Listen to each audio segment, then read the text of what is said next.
दोस्तों, आज मैं आपसे एक ऐसी शक्ति के बारे में बात करने वाला हूं जो हर इंसान के पास है, लेकिन बहुत कम लोग उसकी ताकत को समझते हैं।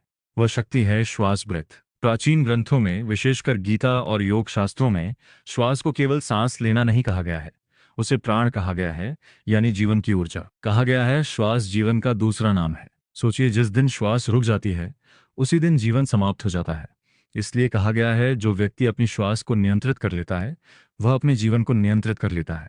भविष्य की चेतावनी प्राचीन ऋषियों ने हजारों साल पहले ही एक बात कह दी थी। आने वाले समय में पृथ्वी पर जनसंख्या बहुत बढ़ जाएगी, नए नए आविष्कार होंगे, कारखाने बढ़ेंगे, मशीनें बढ़ेंगी, प्रदूषण बढ़ेगा, वातावरण दूषित हो जाएगा, हवा शुद्ध नहीं रहेगी।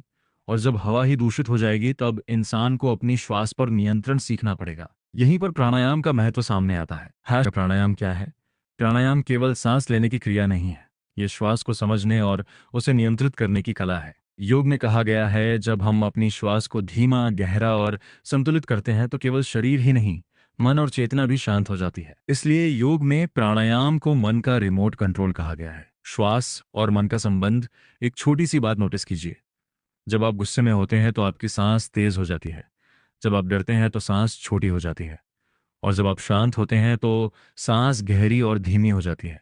यानी मन बदलता है तो श्वास बदलती है। लेकिन योग कहता है, अगर आप श्वास बदल दें तो मन भी बदल सकता है। यही है प्राणायाम का रहस्य। हर परिस्थिति में उपयोगी ग्रंथों में कहा गया है कि श्वास पर नियंत्रण केवल ध्यान या योग के लिए नहीं है। ये भू, जल और वायु हर स्थान पर काम आता है। अगर आप तनाव में हैं, श्वास आपकी मदद करेगी। अगर आप डर में हैं, श्वास आपको स्थिर करेगी। अगर आप कठिन परिस्थितियों में हैं, श्वास आपको संतुलित रखेगी। यानी श्वास केवल जीवन नहीं है, यह जीवन को संभालने का साधन भी है।